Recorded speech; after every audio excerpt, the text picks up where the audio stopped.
Pregnant teen kicked out of home, but years later her son changes everything. Helen Walker felt her world crumble when the pregnancy test showed positive. At just 18, finishing high school and dreaming of nursing school, the news couldn't have come at a worse time. It was on a Sunday morning that Helen finally found the courage to tell her parents about her pregnancy. Since discovering it 4 weeks ago, she had been rehearsing the right words, but knew nothing would soften the news's impact. Seated at the breakfast table in their small house in Fairfield, Connecticut, she took a deep breath and spoke the words that would change her life forever. "Mom, Dad, I'm pregnant." The silence that followed was more painful than any shouting.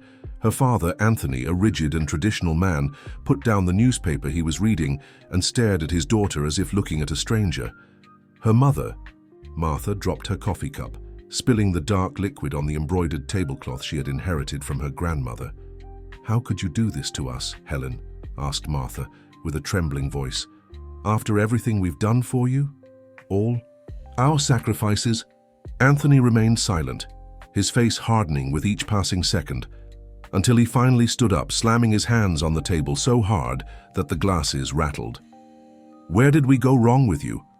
We raised you with the best values, in church, with education, and this is how you thank us?" Helen tried to explain that she and Ryan, her boyfriend of 2 years, had taken precautions, that it was an accident, that they would take responsibility together. "Does Ryan know?" asked Martha. "I told him yesterday." "And what did he say?" Helen lowered her eyes. The meeting with Ryan hadn't gone as planned. He turned pale, said he wasn't ready, that his plans to attend college in New York would be jeopardized, that his parents would kill him. "He needs time to think." Anthony's bitter laugh echoed through the room. "Time to think? He didn't need time to think when he was doing what he shouldn't. And now you're left with the problem." Martha covered her face with her hands, sobbing. "What will the neighbors say? And the people at church? My God, what a disgrace!" The argument continued for hours. Harsh words were exchanged, old grudges resurfaced, accusations were thrown. By the end of the day, Anthony delivered the sentence Helen never imagined she would hear. "Either you take care of this problem, or you can't live under this roof anymore." Helen immediately understood what taking care of the problem meant, and the idea was unthinkable to her. "I'm going to have my baby," she said firmly, despite the tears streaming down her face. "It's my child, and I'm going to love and care for him, with or without help." The next morning, upon waking, Helen found 2 suitcases in the hallway, already packed with her clothes. Her mother couldn't look her in the eyes as she mumbled that it was for everyone's good, that perhaps one day they could reconcile, but that now she needed to leave. With a broken heart, Helen took the suitcases and walked out the door of the house where she grew up, not knowing where to go. Her first thought was Ryan. Despite his initial reaction, Helen believed that when confronted with reality, he would take responsibility. With her suitcases, she headed to his family's house, a middle-class home in the center of town. The reception was even worse. Ryan's mother, Mrs. Davis, had always treated her with polite coldness, considering Helen too simple for the son she dreamed would be educated and successful. Upon hearing about the pregnancy, Mrs. Davis immediately called her son. Ryan came downstairs looking dejected. He seemed to have aged years in just one day. "Ryan, please talk to your parents. I need a place to stay, just until we can get organized." The young man looked at his parents, then at Helen, then at the floor. His silence said everything. "My parents can't help me with college and a baby, Helen. I'm sorry, but I don't think I can take this on right now." "Don't you have any friends in town, any aunts?" asked Mrs. Davis, clearly anxious to see Helen out of her house. Helen felt her legs weaken. She had no other relatives in town, and her closest friends still lived with their parents, who would certainly not welcome a pregnant teenager. "I'll figure something out," she said, gathering what little dignity she had left. Leaving Ryan's house, Helen wandered the streets of Fairfield aimlessly. With the little money she had saved from her part-time job at a stationery store, she managed to pay for 2 nights at a simple boarding house. There, between tears, she tried to think of solutions. It was in the boarding house lobby that she saw a flyer for Grace Haven, a shelter that took in women in vulnerable situations. Without many alternatives, Helen decided to check it out. Grace Haven was in a converted old house on the outskirts of town. When Helen arrived carrying her suitcases and with eyes swollen from crying, she was greeted by Ms. Josephine, a woman in her 60s with grey hair and a welcoming look. "Come in, my dear. No one will judge you here." For the first time in days, Helen felt she could breathe. The shelter was simple but clean and organized. Several women of different ages shared the communal bedrooms. Some were pregnant like her, others had small babies, some were fleeing difficult relationships. Dora, a social worker who worked at the shelter, explained the rules. Everyone helped maintain the place, participated in professional training activities, and received medical and psychological support. In exchange, they could stay until they got back on their feet. "You have your high school diploma, that's already an advantage," explained Dora after hearing Helen's story. "We'll help you find work you can maintain while pregnant, and then we'll think of a solution for when the baby comes." In her first days at the shelter, Helen felt lost. The reality of her situation hit her in waves. She was alone, pregnant, abandoned by her family and the father of her child. How would she move forward? Dear listener, if you're enjoying the story, please take a moment to like and especially subscribe to the channel. It really helps us as we're just starting out. Now, continuing. But the shelter environment, though simple, was supportive. Other women shared their stories, some much harder than hers. Helen began to participate in activities including crafts classes and basic cooking. "You have a knack for sweets," commented Ms. Josephine, tasting a carrot cake Helen had made during a class. "My child, this could be a start." With the shelter team's help, Helen got a job as a server at a nearby bakery. The owner, Mr. Manuel, was a friend of Ms. Josephine and had hired other shelter residents before. He didn't mind Helen's pregnancy, as long as she could work while her condition permitted. "When the baby is born, we'll talk again," he said kindly. "I know many mothers who manage on their own. It's difficult, but not impossible." The months passed. Helen's belly grew, and with it, her worries, but also a strength she didn't know she possessed. Each ultrasound was a mixture of joy and anxiety. Without family to share those moments, she kept the black and white images as personal treasures. During one prenatal checkup, the doctor asked, "Do you want to know the baby's sex?" Helen hesitated. It was a moment she had always imagined sharing with her mother, with Ryan. But there she was, alone. "Yes, I want to know. It's a boy and everything looks good with him." A boy. Helen smiled for the first time in weeks. A boy who would be hers alone, whom she would protect, whom she would never abandon, as she had been abandoned. "Have you chosen a name?" asked the doctor kindly. "Michael," answered Helen without hesitation. It was her paternal grandfather's name, the only man she remembered as being truly good in her life. When there were only 2 weeks left until delivery, Helen received an unexpected visit at the shelter. Ryan. He seemed nervous, uncomfortable in the simple environment. How's the baby?" he asked, without looking directly at Helen. "Growing strong. It's a boy. I'm going to call him Michael." Ryan nodded without commenting on the name. "My parents, they found out you're here. My mother thinks it's not right that the baby is..." He swallowed hard. "Well, he's my son too." Helen felt a mixture of emotions: anger, relief, hope. "What does that mean, Ryan?" "I don't know exactly. I'm starting college. My life is complicated, but maybe I can help financially. Not much, but something." Helen's pride almost made her refuse. Almost. "If you want to be part of his life, it has to be more than a monthly check," she said firmly. "Michael will need a present father." Ryan didn't answer. He promised to think about it, said he would contact her again. Helen didn't set expectations. Labor began on a rainy dawn. Miss Josephine, who seemed to have a sixth sense, was awake when Helen felt the first contractions. "Let's go, girl, your son is coming." At the public hospital, between pains that seemed to split her body in half, Helen gave birth to her son. Michael was born healthy, with good lungs that announced his arrival to the world with strength. When they placed him in her arms, Helen felt a love she had never experienced before. "I promise you, my son, that I will never abandon you," she whispered to the small bundle in her arms. "It's you and me against the world now." The first months with Michael were exhausting. Helen returned to the shelter, where she had help from other residents to care for the baby while she worked. But it wasn't easy. Michael cried a lot, seemed always restless, and Helen frequently felt at the limits of her strength. "He's different from other babies, Ms." Josephine commented once, observing how Michael startled at noises other babies ignored, how he seemed uncomfortable with certain fabrics, how he rarely made eye contact. "All babies are different," Helen defended, though she had also noticed these behaviors. When Michael turned 1, the differences became more evident. While other babies his age were beginning to babble words, Michael remained silent. He didn't point at objects, didn't respond to his name, often rocked himself repetitively.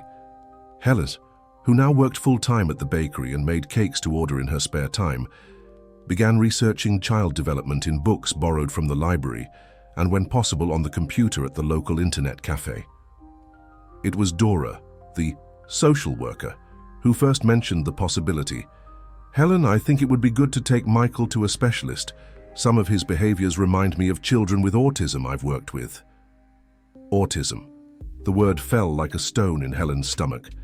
Not because of the diagnosis itself, but from fear of the unknown, from the fear of not being able to give her son what he needed. Getting an appointment with a pediatric neurologist through the public health system wasn't easy. Helen waited 4 months for a spot. During this time, she continued observing her son, noting his behaviors, trying to understand the world through his eyes. Finally, after several consultations and evaluations, came the diagnosis: autism spectrum disorder. Michael was 2 years old at the time. "Early diagnosis is essential," explained Dr. Richard, the neurologist. "Now we can start appropriate therapies and help him develop his potential." Therapies, treatments, specialized monitoring. Helen listened to the doctor's recommendations with a heavy heart. How would she pay for all that? How would she reconcile it with her work, with her daily struggle to survive? "There are some free programs, but the waiting lists are long," explained the doctor, seeming to understand her distress. "But there are things you can do yourself at home, day to day, to help him." Helen left the consultation with a list of recommendations and a tremendous weight on her shoulders. That night, she cried silently after Michael fell asleep. Not because of the difficulties ahead, she was already used to fighting, but from fear of failing her son. The next day, determined, she began her journey to understand autism. With Dora's help, she accessed a non-profit that offered support to families of autistic children. There, she met other mothers, exchanged experiences, and received practical guidance. One of these mothers was Julie, who had a 5-year-old son with moderate autism. She became a mentor and friend to Helen. "Each child on the spectrum is unique, Helen. What works for one may not work for another. You'll need to discover what works for Michael, and that takes time and patience." "But how will I know what's right? What if I'm doing everything wrong?" Julie smiled tenderly. "Nobody loves your son more than you do. Trust your mother's instinct, and remember, autism is not a sentence. It's just a different way of perceiving and interacting with the world." As the months passed, Helen transformed into a real expert on Michael.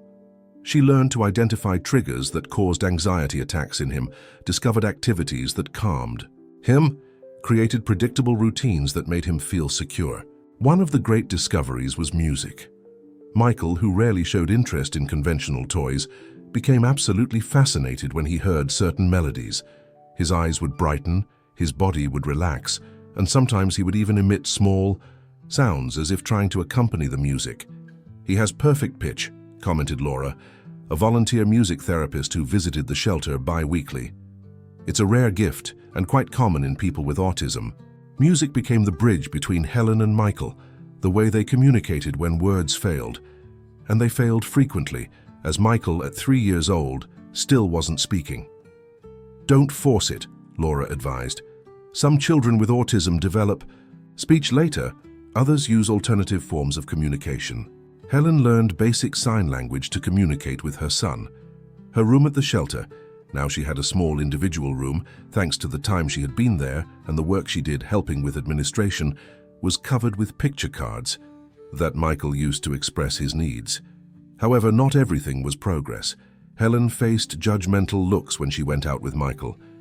People didn't understand why a seemingly normal child could have such intense meltdowns in public places, why he refused affection from strangers, why he sometimes self-harmed when anxious.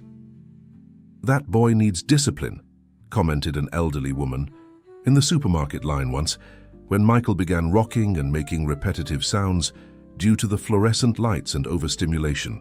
Helen learned to ignore these comments, but they still hurt.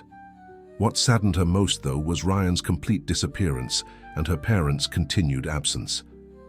Ryan appeared only twice to see his son in Michael's first 3 years of life. On the last visit, when Helen mentioned the autism diagnosis, he seemed disturbed. "My mother always said there was something strange about him," he commented insensitively. "Must be from your family. Nobody in mine has this." Helen felt her blood boil. "Autism isn't something strange, Ryan, and it's not anybody's fault. It's a neurological condition some people are born with. Michael is perfect exactly as he is." Ryan never returned after that conversation, nor did he send any financial help as he had initially promised. As for her parents, Helen had tried to contact them several times, sending letters with photos of Michael. The first ones returned unopened. Later, she stopped receiving responses. Anthony's pride and Martha's fear of social judgment were stronger than their love for their daughter and grandson. When Michael turned 4, Helen finally managed to leave the shelter. With her income from the bakery and the cake orders she made, which had become increasingly popular in the neighborhood, she was able to rent a small one-bedroom apartment in a distant but safe neighborhood. "Are you sure you can manage my child?" asked Ms. Josephine, concerned. "Here you have help with Michael." "We need our own space, Ms. Josephine. Michael is growing up, and soon he'll need school. I need to build our life outside of here." The move was difficult for Michael, who was attached to routines. The first days in the new apartment were full of meltdowns and sleepless nights. Helen, exhausted, sometimes found herself questioning her decision. But gradually, with infinite patience, she managed to create new routines, make the apartment a safe place for her son. Finding a school for Michael was another monumental challenge. Private schools were financially inaccessible, and public ones, for the most part, weren't prepared to receive a child with autism. "By law, all schools must accept children with disabilities," explained Dora when Helen sought her advice. "But we know that in practice, things are different." After many visits and closed doors, Helen found Rainbow Elementary, where the principal, Mrs. Claudia, showed genuine interest in including Michael. "I won't lie. It will be a challenge," she said honestly.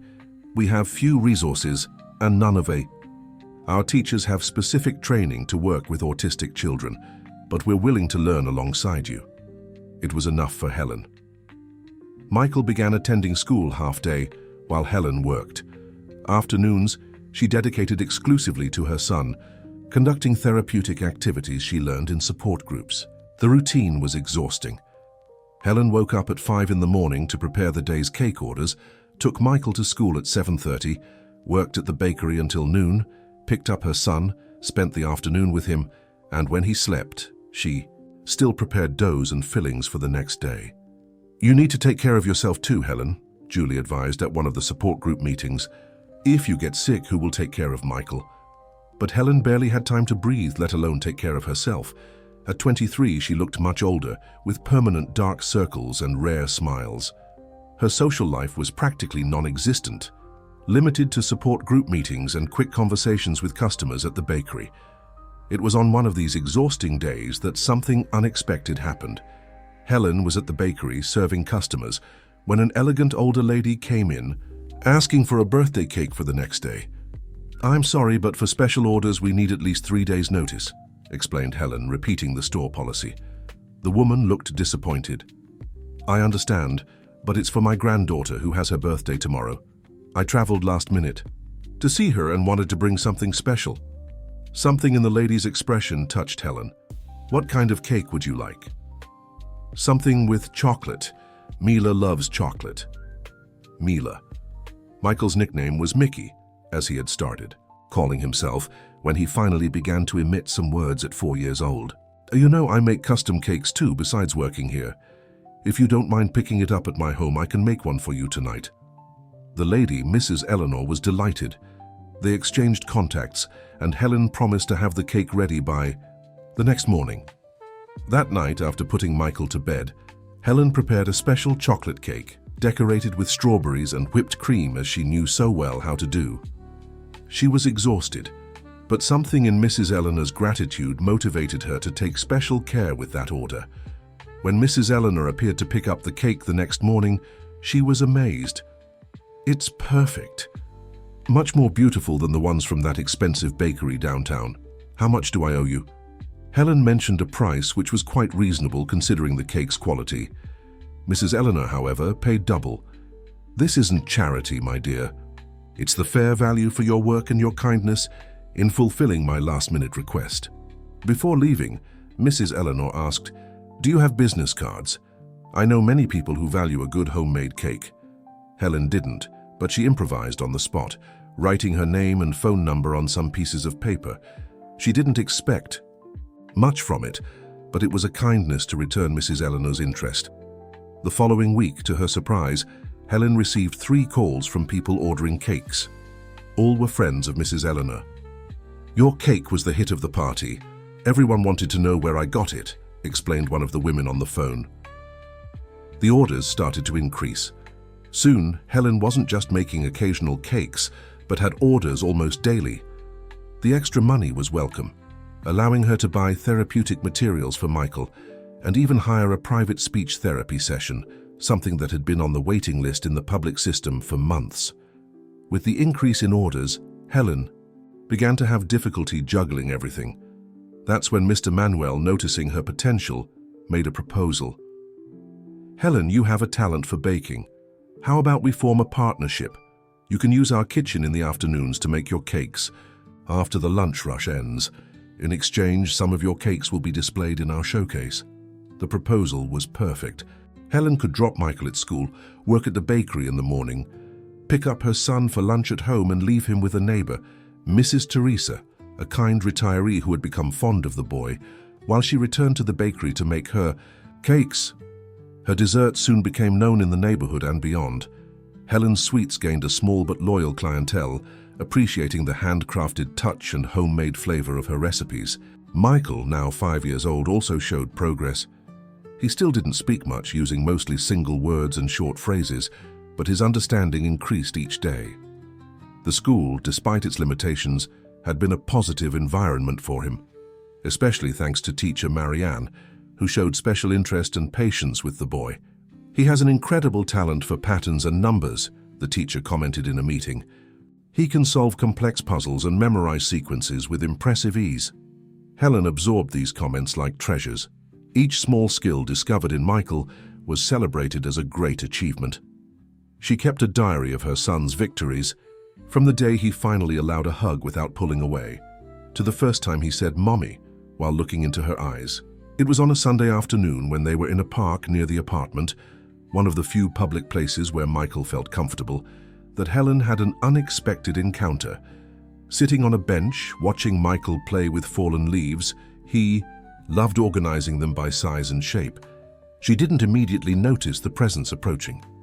"Helen, is that really you?" Looking up, she found the familiar though more aged face of her mother. Martha seemed as surprised as she was by the accidental meeting. "Mom." The silence that followed was loaded with contradictory emotions: hurt, longing, resentment, love. "Is that—" Martha timidly pointed to Michael. "Yes, your grandson, Michael." Martha observed the boy for a few moments, noticing his repetitive movements, the way he ignored the other children, focused on his solitary activity. "Is he different?" Helen felt the old anger resurface, but took a deep breath. "He's autistic, and he's perfect exactly as he is." Dear listener, if you're enjoying the story, please take a moment to like and especially subscribe to the channel. It really helps us as we're just starting out. Now, continuing. Martha nodded, not knowing what to say. She seemed torn between curiosity and embarrassment. Your father and I, well, we separated 2 years ago. The information came as a surprise to Helen, who couldn't help but feel a pang of bitter irony. I'm sorry, she said, despite everything. I've been thinking about you a lot, Helen. I was wrong, we were wrong. Helen didn't know how to respond. Part of her wanted to hug her mother and cry all the tears stored up over these years. Another part wanted to turn her back and protect herself and Michael from more rejection. I'm not asking you to forgive me now, Martha continued, perceiving her daughter's conflict. I just wanted you to know that I'm sorry and that I would like, if you'll allow it, to get to know my grandson. Helen looked at Michael, oblivious to the conversation that would define part of his future. She thought about everything she had gone through alone. The nights of crying, the difficulties, the fear. She also thought about how Michael would benefit from having someone else in his life who loved him, how she herself could use a little support. It won't be easy, she warned. Michael has difficulty with new people. He needs time, patience, and there's a lot you need to learn about how to deal with him. Martha nodded with tears in her eyes. I'm willing to learn, if you'll give me a chance. The reunion with her mother opened a door that Helen had kept firmly closed. In the following weeks, she allowed short, supervised visits from Martha to the apartment, always respecting Michael's routine and needs. At first, the boy completely ignored his grandmother's presence. Over time, he began to accept her as part of the environment and eventually started to interact with her in his own way. A quick glance, a toy silently offered. Martha, in turn, educated herself about autism. She read the books Helen recommended, attended some support group meetings, watched educational videos. Her determination to be part of her grandson's life seemed genuine. Your mother is really making an effort, commented Julie, after a meeting where Martha actively participated in the discussions. Helen agreed, cautiously optimistic. Yes, she is, but there's still a long way to go. The wounds of abandonment didn't heal easily. During one of the visits, when they finally had a moment alone while Michael was sleeping, Helen confronted her mother about the past. Why did you abandon me when I needed you most? Martha lowered her eyes, ashamed. There's no excuse that justifies it, Helen. Your father and I, we were more concerned with what others would think than with your happiness. It was a terrible mistake. What about Dad? Does he know you're seeing me? Martha hesitated. I talked to him about it. Anthony is a proud man, you know, but I think he misses you too in his own way. Helen didn't get her hopes up. If her father wanted to be part of her and Michael's life, he would have to take the first step himself. Over time, Martha's presence became more constant. She began to occasionally help with Michael, allowing Helen to have a few hours free to rest or take care of particularly large orders. You could expand your business, you know, Martha suggested one day, while Helen was decorating cupcakes for an event. What do you mean? Your desserts are wonderful, Helen. With a small investment, you could have your own bakery, hire help, earn more. Helen had never thought so big. Her focus had always been on immediate survival, ensuring that she and Michael had what they needed to live with dignity. I don't know, Mom. It's already hard to juggle everything as it is. I could help. Financially, I mean. I have some savings. It's not much, but it would be a start. Helen immediately refused. She wasn't ready to accept money from her mother, as if that could erase the past. I appreciate it, but no, if I ever decide to expand, I'll do it on my own terms. Martha didn't insist, but the seed was planted. Helen began to think about possibilities that previously seemed inaccessible. What if she really had her own bakery? What if she could create a work environment that was also safe for Michael? The idea grew gradually in her mind, becoming a timid dream, then a plan, finally, a concrete goal. Helen began researching small business entrepreneurship, attended free lectures at the local Small Business Administration office, took online courses in the few free moments she had. Do you have all the ingredients for success? Encouraged Mr. Manuel when she shared her plans. Talent, dedication, loyal customers. With Dora's help, Helen enrolled in a microcredit program for women entrepreneurs. The approval process was long, and bureaucratic, but she finally secured a small loan enough to buy better equipment and rent a modest space. Helen's Special Sweets opened its doors in a small rented shop 2 blocks from Mr. Manuel's bakery, who, far from feeling betrayed, was one of the biggest supporters of the new venture. "Don't forget your old friends when you get famous," he joked at the grand opening. The space was small but welcoming. A display case showcased the cakes and desserts of the day. A few tables allowed customers to sit and enjoy the delicacies with coffee or tea. In the back, there was a spacious kitchen and, most importantly for Helen, a small adapted corner where Michael could stay when he wasn't at school. This space was carefully planned by Helen, with Laura's help, the music therapist. It had acoustic, insulation to reduce kitchen noise, soft lighting, sensory cushions, and simple musical instruments. It was Michael's Corner, as it soon became known. The beginning was challenging, like any new business. There were days with few sales, equipment, that unexpectedly broke down dissatisfied customers. Helen often questioned her decision, especially on nights when, exhausted, she still needed to help Michael with his anxiety attacks. But there were also good moments. The pleasure of seeing her desserts appreciated, sincere compliments, the satisfaction of building something of her own. And especially, the joy of creating an environment where her son was welcome, where his needs were respected. Michael, now 6 years old, seemed to flourish in this new context. His corner soon became his favorite place, and he often preferred going to the bakery after school rather than returning home. "He likes the routine, the predictability," Helen explained to a curious customer who asked about the special space. "And the music. There's always music here." Indeed, Helen always kept soft background music playing in the bakery, with melodies she knew Michael appreciated. It was common to see him swaying gently to the rhythm, with a serene expression that warmed Helen's heart. Michael's presence in the bakery ended up becoming an unexpected differential. People got used to the quiet boy who occasionally appeared, meticulously organizing napkins or watching the dessert-making process with fascination. Some regular customers even brought small gifts for him, a colorful feather, a peculiarly shaped stone, objects they knew would fascinate him.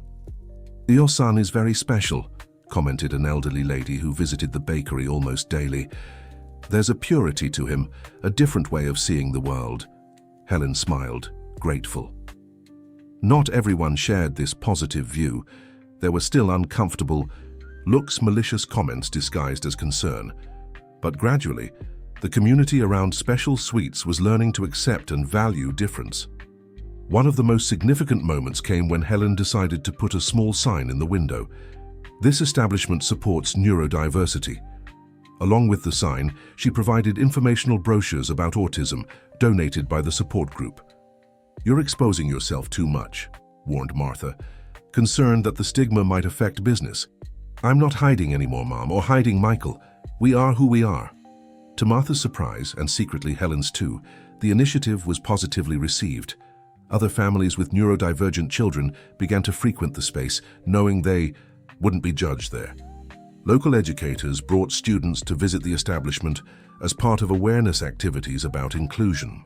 One afternoon, Helen was serving a group of customers when she noticed a man standing outside, looking at the display window with an indecipherable expression.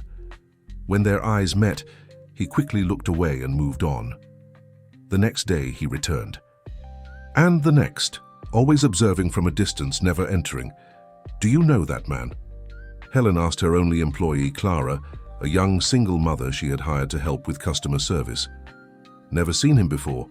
He seems interested, but not enough to come in," Clara joked. On the 4th time the man appeared, Helen decided to confront him.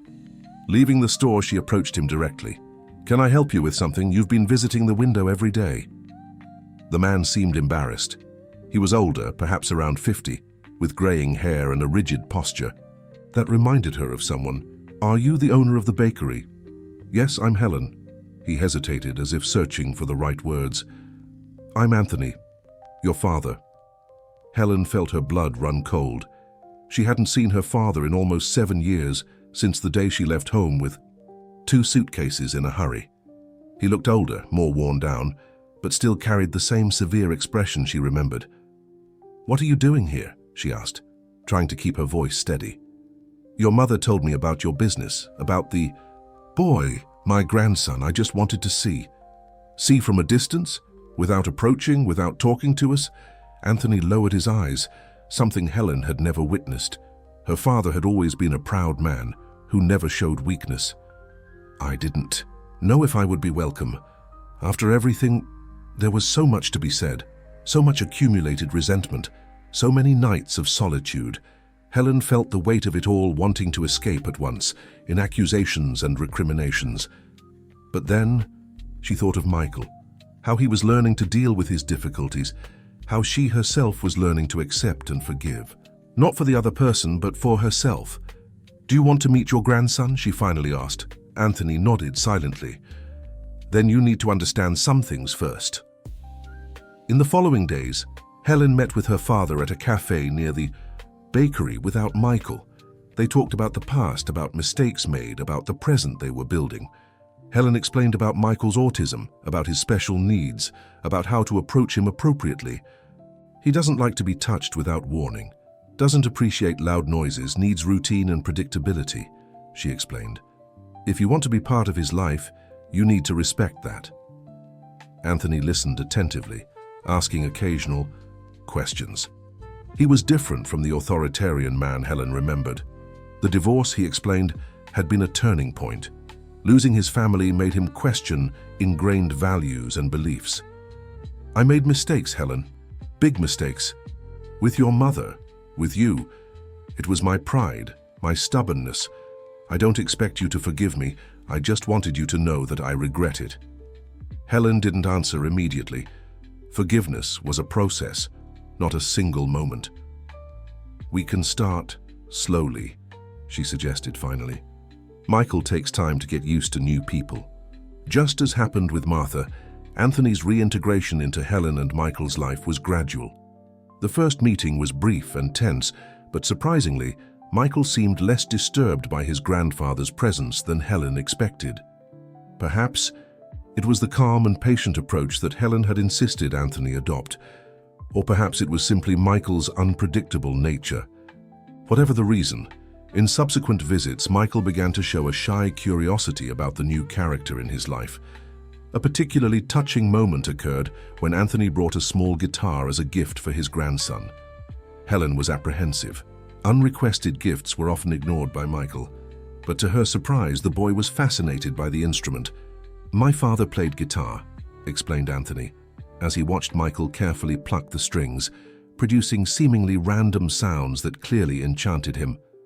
"I thought maybe—" "It's perfect," interrupted Helen, moved. "He loves music. Laura says he has a natural talent." The guitar became an unexpected point of connection between grandfather and grandson. Anthony, who had learned some basics in his youth, began to show simple chords to Michael. For someone who rarely maintained prolonged eye contact, Michael showed impressive concentration during these lessons. "It's not a conventional teaching method," commented Laura when Helen told her about the interactions. "But that doesn't mean it doesn't work. Music is an excellent channel, a form of communication that transcends traditional barriers." Helen's life was slowly transforming. Her bakery was modestly prospering. Michael was evolving at his own pace. Her parents were back in her life, not as the authoritarian figures of her childhood, but as imperfect adults seeking redemption. There were difficulties, of course, but also moments of joy that previously seemed unattainable. It was in one of these relatively peaceful moments that Helen received an unexpected visit to the bakery. An elegant woman in her 40s came in, asking specifically for her. "My name is Cecilia Prentice. I'm a journalist for the Regional Daily," the woman introduced herself, extending a business card.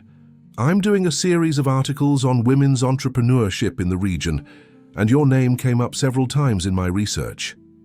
Helen was surprised. Her bakery was locally known, but she didn't imagine it would attract attention beyond the neighborhood. "I heard that besides building a business from scratch, you're a single mother of an autistic child and have created an inclusive space here. I'd like to tell your story if you're comfortable with that." The idea of public exposure left Helen apprehensive. Her life had been so private, so focused on survival and Michael's well-being that the idea of sharing it with strangers seemed invasive. "I don't know, I need to think," she answered honestly, "and I would need to understand exactly what this exposure would mean for Michael." Cecilia nodded, understanding. "Of course, I understand your concern. The article would focus on your professional journey, with mentions of your personal life only to the extent that you feel comfortable, and any photo or information about your son would be published only with your express authorization." Helen promised to think about it and talked with her parents and the support group. Opinions varied. Martha was concerned about privacy invasion. Anthony thought the exposure could benefit business. Julie thought it could help other families with autistic children. "In the end, Helen, it's your decision," concluded Dora. "Think about what you want to leave as a legacy." After much reflection, Helen agreed to the interview. Establishing clear boundaries. No photos of Michael, no details that could specifically identify him. Focus on entrepreneurship and inclusion, not on the drama of the single mother. The article, published a few weeks later, was surprisingly sensitive and accurate. Under the title "Sweetness and Courage: How a Young Mother Transformed Challenges into Opportunities," Cecilia told Helen's journey from teenage pregnancy to the successful establishment of the bakery, emphasizing her determination and creativity. The response to the article was immediate. The bakery received a wave of new customers, some out of curiosity, others genuinely interested in the inclusive proposal of the place. Helen received messages from other mothers of autistic children, thanking her for giving visibility to the cause. More importantly, the article caught the attention of a municipal social entrepreneurship incentive program. Helen was invited to participate, which could mean access to resources, mentoring, and expansion possibilities. "You could transform special sweets into something bigger, Helen," explained Rodrigo, the program coordinator, during a visit to the bakery. "Imagine creating a space where other mothers of neurodivergent children could work, a truly inclusive place." The idea was tempting but also scary. Expanding would mean more responsibilities, less time with Michael, more pressure. "I need to think about what's best for my son," explained Helen. "He always comes first." Rodrigo understood, but before leaving, he left a folder with information about the program and an invitation to a networking event. "Just consider the possibilities. Sometimes what's best for you can also be best for your son, in a broader perspective." Rodrigo's words kept echoing in Helen's mind. For years, her life had been defined by immediate survival, the next bill to pay, the next doctor's appointment. Thinking long-term, of potential, of growth, that was a luxury she rarely allowed herself. But things had changed. She was no longer alone. She had help from her parents, from friends, from the community she had built around her. Michael was more stable, growing, developing in his unique way. Maybe it was time to think bigger. The networking event mentioned by Rodrigo would happen in New Haven, a nearby city. It would be a whole weekend commitment, away from Michael, something Helen had never done before. "I can stay with him," offered Martha, when Helen mentioned the invitation. "Your father can help too, we're already used to his routine." "I don't know, Mum, he's never been away from me for so long." "One day you'll have to test this, Helen, for his good and yours." Martha was right, and Helen knew it, as much as she loved her son. The truth was that she had developed an almost symbiotic bond with him, something therapists had already warned could limit the independence of both in the future. After much consideration, Helen decided to go to the event. She meticulously prepared Michael's routine, left detailed instructions, emergency phone numbers, medications, although he rarely needed them, favorite foods, exact schedules. "You're writing an operations manual, not a weekend guide," joked Anthony, watching his daughter produce pages and pages of instructions. The goodbye was difficult. Michael didn't fully understand the concept of time, and explaining that Mommy would be away for 2 whole days was complex. Helen used pictograms showed on the calendar, tried to prepare her son in the best way possible. "Mommy will come back," she repeated, holding Michael's delicate face between her hands, seeking his elusive gaze. "Mommy always comes back to you." The weekend in New Haven was revealing in many ways. Helen met other social entrepreneurs, participated in workshops on impact businesses, heard inspiring stories. For the first time in years, she allowed herself to think beyond immediate needs, beyond the limitations she had accepted as permanent. One presentation in particular deeply touched her. A woman from Boston told how she had transformed her small bakery into a vocational training center for young people in situations of social vulnerability. Starting small, with just 2 apprentices, the project now helped dozens of young people annually, many of whom went on to jobs in renowned restaurants or opened their own businesses. The secret was not to think only about what I could do alone, but what we could build together, explained the presenter. When you share your vision, when you truly believe in people's potential, extraordinary things can happen. Helen returned home with her head buzzing with ideas and her heart restless with longing. To her surprise and relief, Michael had done well over the weekend. There were difficult moments, Martha reported, but nothing they couldn't handle together. He missed you, of course, but he adapted better than we expected, her mother told her. That's good, Helen. It means he's growing, developing resilience. Her mother's words brought both relief and an inexplicable pang of sadness. Helen had always defined herself primarily as Michael's mother, as his protector and advocate. Seeing that he could be okay without her, even for a short period, awakened contradictory feelings. It's normal to feel this way, Julie reassured, when Helen shared her feelings at the support group. Part of loving our children is helping them become independent from us, as difficult as that may be. In the following weeks, Helen began to develop an expanded business plan for special sweets. With the help of a consultant from the municipal program, she structured a project that went beyond the bakery, creating a vocational training center for neurodivergent young people using dessert production as a learning tool. Many people on the spectrum have incredible skills for tasks that require precision, attention to detail, following specific instructions, explained the consultant. A bakery can be an excellent environment to develop these skills. The project would require investment, larger space, specialized staff. Helen presented the proposal to the Municipal Incentive Program and, to her surprise, was selected to receive a grant and mentoring for a year. It's a start, explained Rodrigo. It doesn't cover all the costs, but it opens doors to other funding and partnerships. The news would be cause for pure celebration, if not for one detail.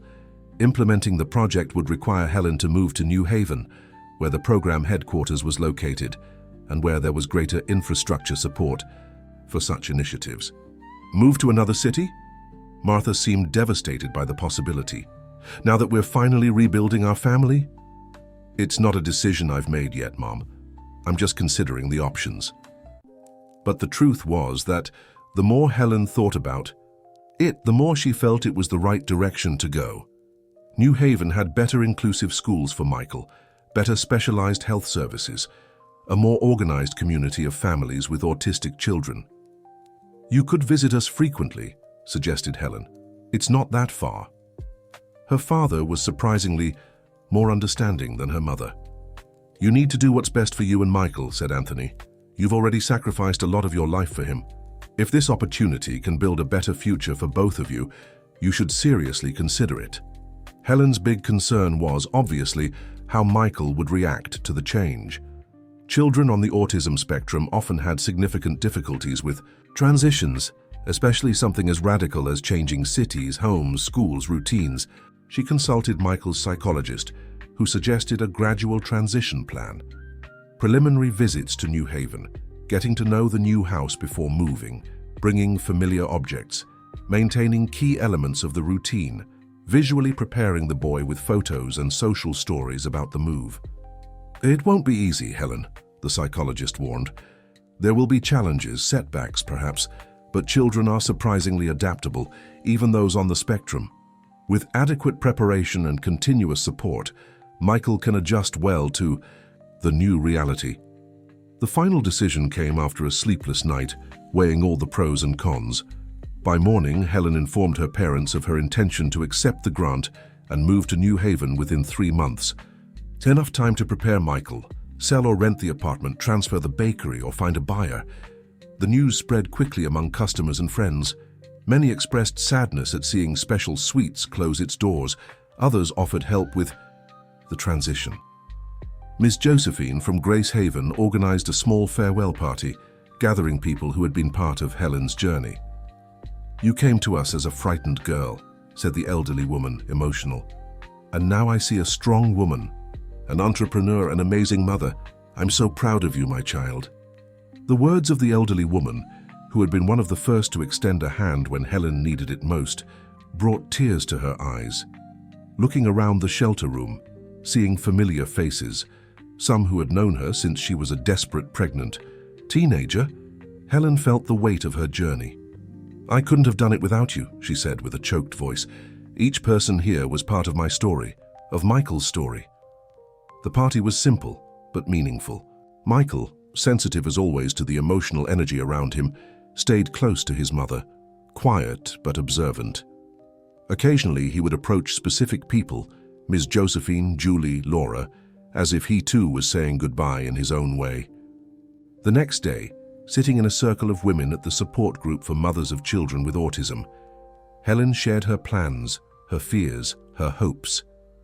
She talked about the project in New Haven, about how she hoped to not only create better opportunities for Michael, but also for other neurodivergent young people. "Many times I felt incapable, inadequate," she confessed. "I thought I was failing my son because I couldn't give him everything he needed. But over time I understood that what he needed most was exactly what I could offer.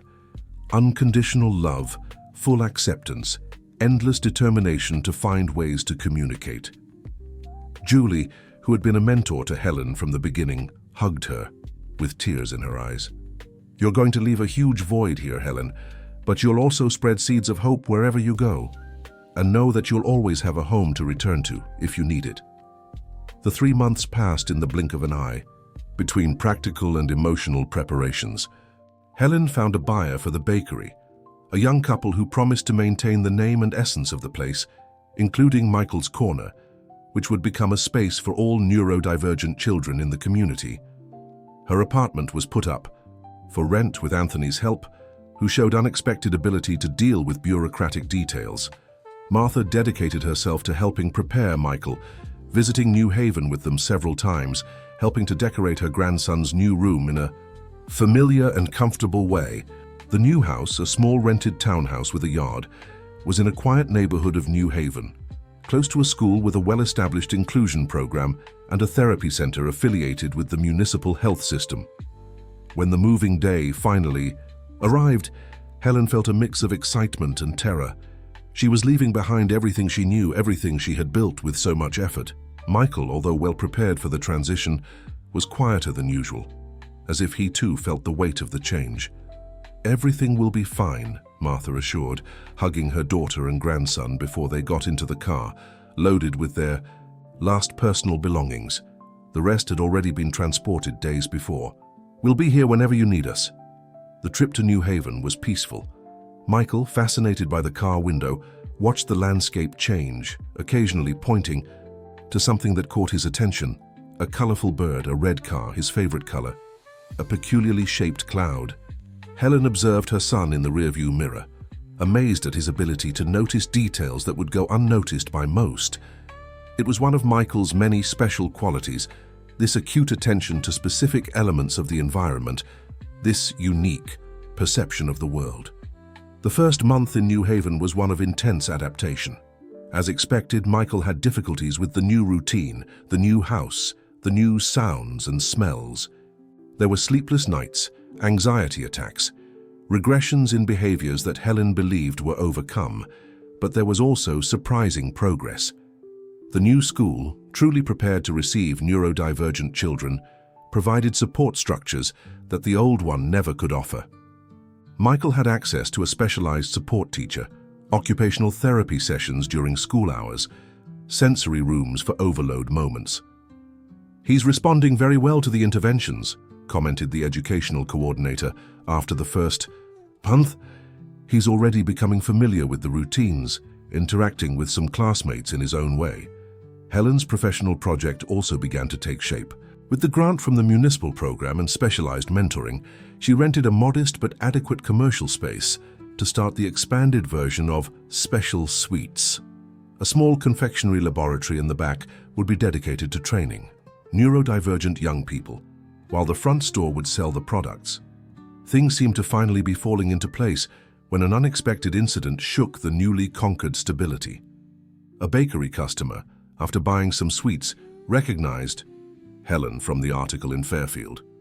The woman, for reasons Helen would never fully understand, began to spread around the neighborhood that Helen was an opportunist, using her son's autism to make money and gain privileges. The rumor spread quickly in the small local businesses. Helen began to notice suspicious looks, a drop in sales, whispered comments when she passed by.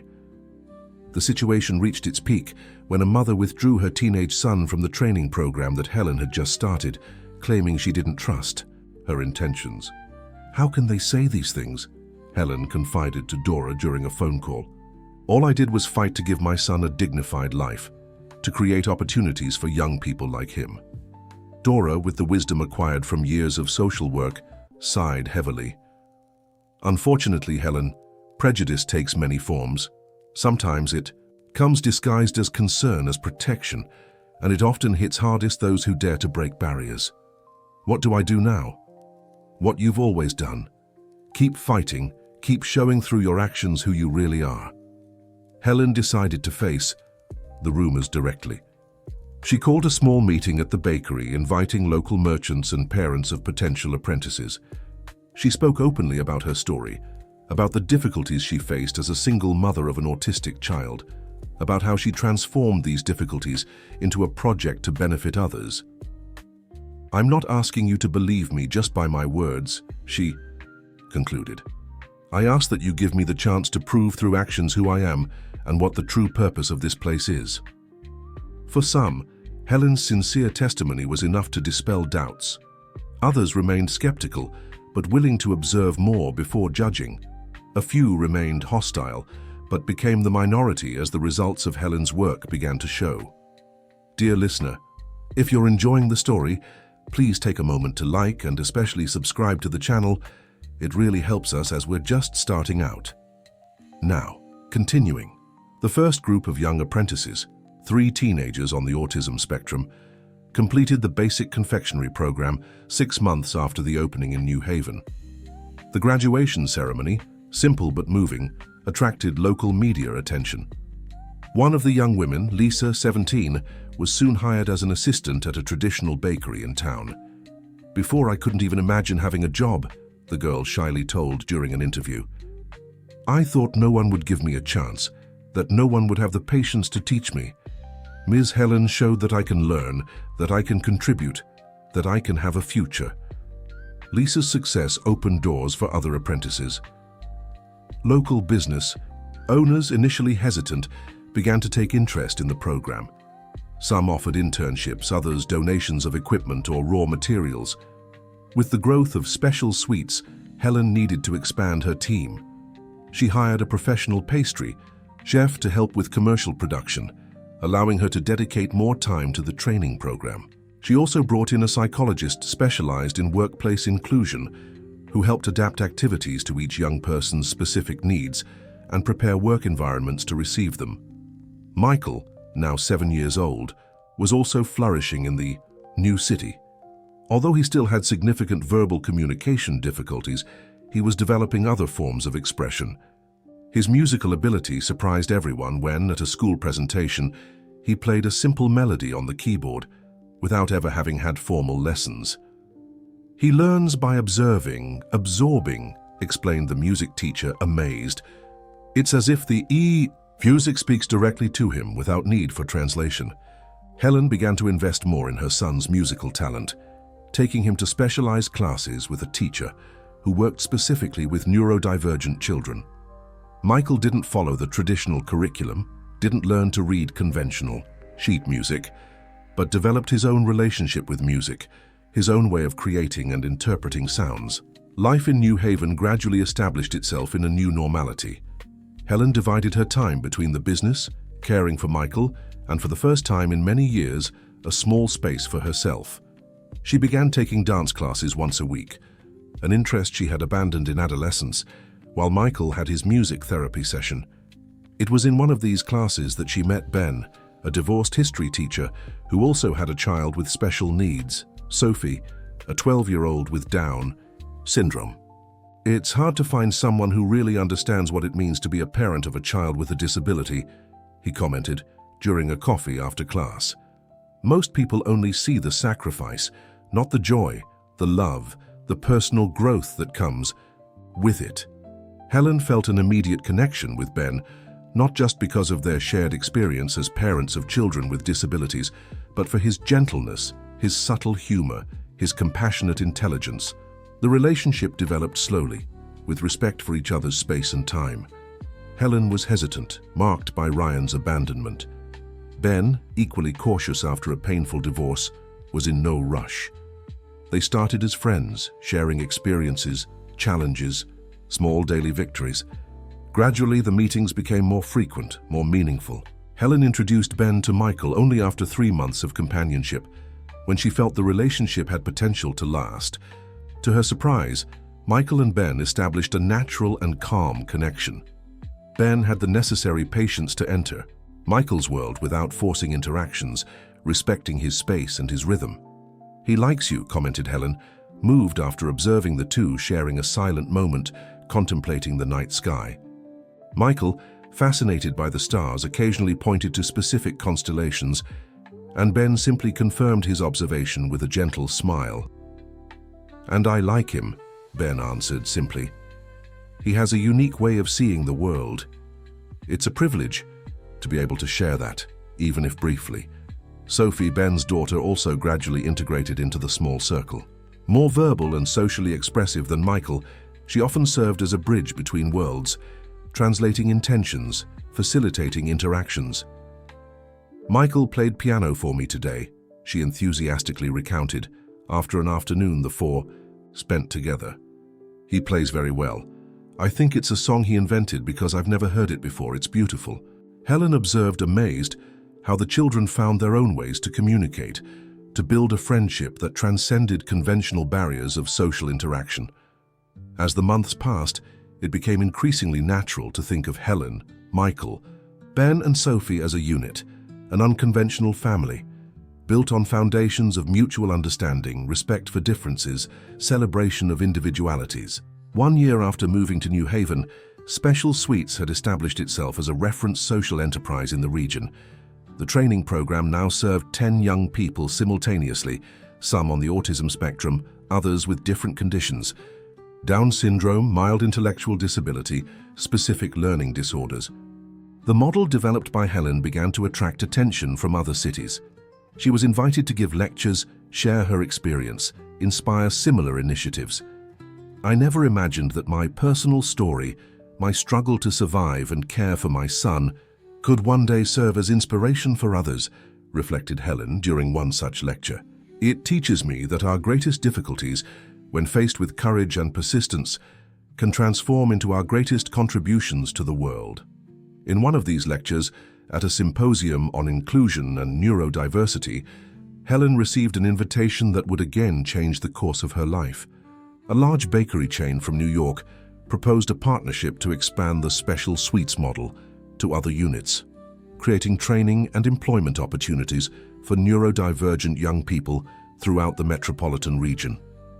"Your project proves that inclusion is not just a social issue, but also a viable business model," explained the company's CEO. "We want to learn from you, replicate your approach, expand your impact." The proposal was tempting, but also frightening. Expanding would mean new challenges, more responsibilities, potentially less time with Michael at a crucial stage of his development. Helen decided not to make the decision alone. She talked at length with Ben, who had become not just a loving companion, but also a wise counselor. "You've built something incredible, Helen," he said. "Something that's changing lives. The question now is, what's the next step that makes sense for you and Michael?" Together, they analyzed the pros and cons, considered alternatives, weighed values and priorities. In the end, Helen decided to accept the partnership, but with clear conditions. She would maintain autonomy over the methodology, participate in strategic decisions, and the program would continue to be centered on the young people's needs, not on commercial productivity metrics. "I don't want these young people to be just statistical inclusion," she firmly explained during the negotiation. "I want them to have real development opportunities, to be valued for their unique contributions." The agreement was sealed, and Special Suites entered a new phase. Helen now divided her time between the original unit in New Haven, which continued functioning as the main training center, and frequent visits to the new units that were gradually implementing the inclusive program. Professional growth brought challenges to family balance, but also unexpected opportunities. Michael, now 8 years old, began to occasionally accompany his mother on her visits to different units. To Helen's surprise, these little work trips seemed to energize him, stimulate him positively. "He likes the predictability," observed Ben. "Each bakery has the same basic structure, the same processes, the same types of activity. It's like a controlled environment, but with small variations that keep him engaged." Michael became known in the different units, where staff were specially trained to interact appropriately with him. In some, he even received small adapted tasks, such as organizing ingredients by colors or shapes, activities that took advantage of his love for patterns and categories. Meanwhile, the relationship with Ben continued to deepen. After 2 years together, he proposed that they officially unite their lives. "We don't need a big ceremony, we don't need to change what we've already built," he explained, "but I would like to formalize what we already know in our hearts. We are a family." Helen accepted, moved. The ceremony was a small gathering in the garden of the house they now shared, with only the presence of Helen's parents, a few close friends, and of course Michael and Sophie. To everyone's surprise and emotion, Michael actively participated in his own way. During the celebration, he approached the small piano installed in the garden and played a simple but deeply emotional melody, an original composition that no one had heard before.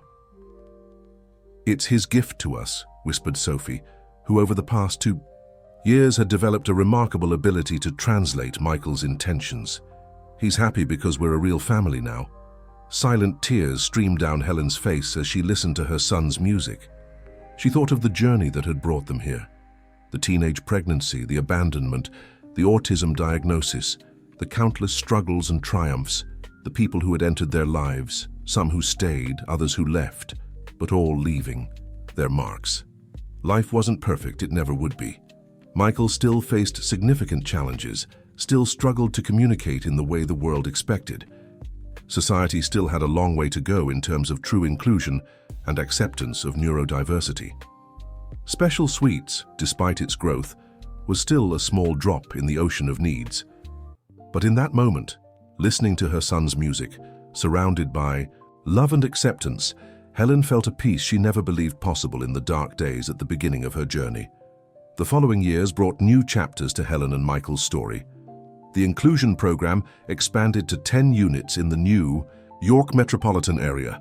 More than 50 neurodivergent young people completed the training, many finding permanent professional placement, some even opening their own businesses.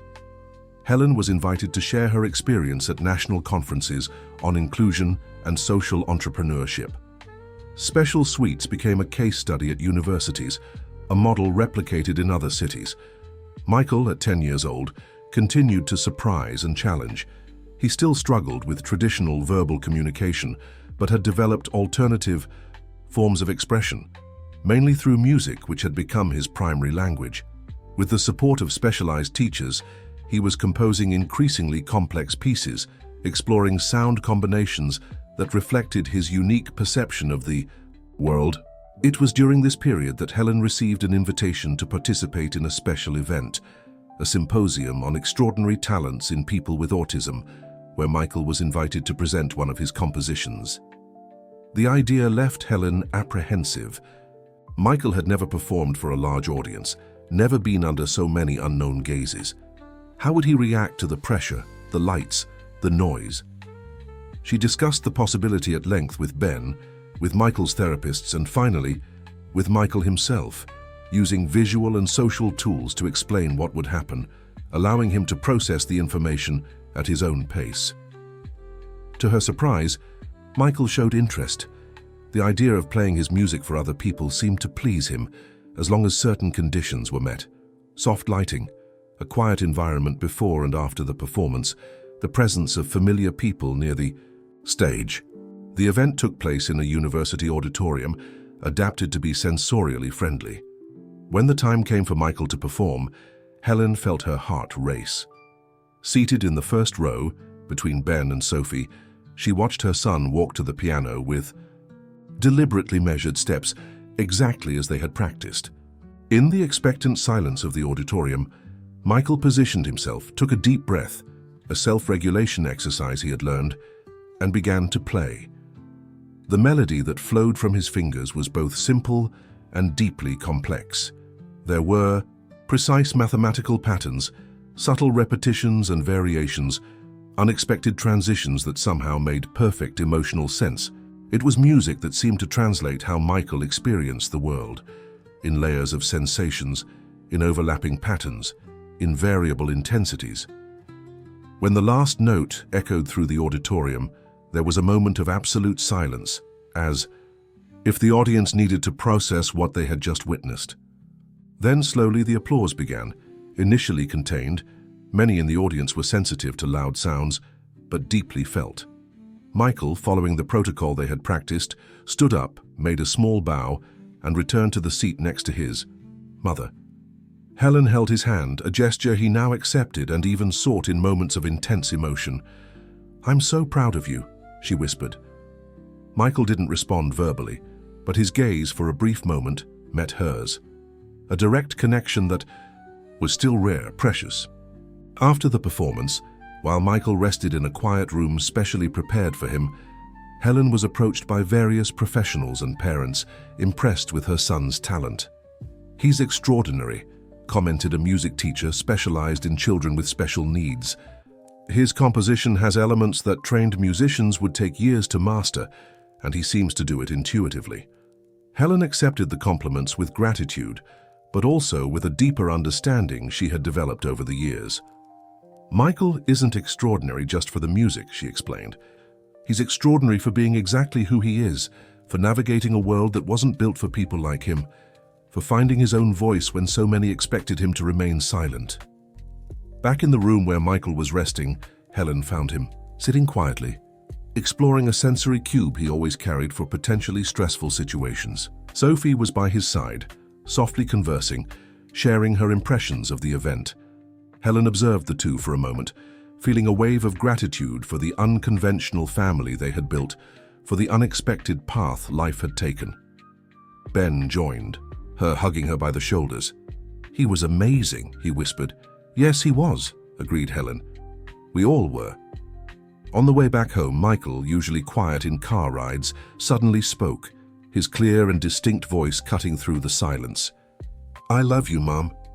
They were words Helen had waited years to hear, words that Michael rarely managed to articulate, not for lack of feeling, but because of the complexities of verbal communication for his unique brain. With tears in her eyes, Helen responded, "I love you too, my son, more than you'll ever know," but perhaps he did know. Perhaps in his own way, Michael perfectly understood the love that surrounded him. The love that had transformed an unplanned teenage pregnancy into a journey of growth and overcoming. The love that had faced prejudices and limitations. The love that had built bridges where there seemed to be only chasms. In the rearview mirror, Helen saw Michael smile, one of those rare and precious smiles that lit up his entire face. And in that moment, she knew that every tear, every sleepless night, every battle fought had been worth it.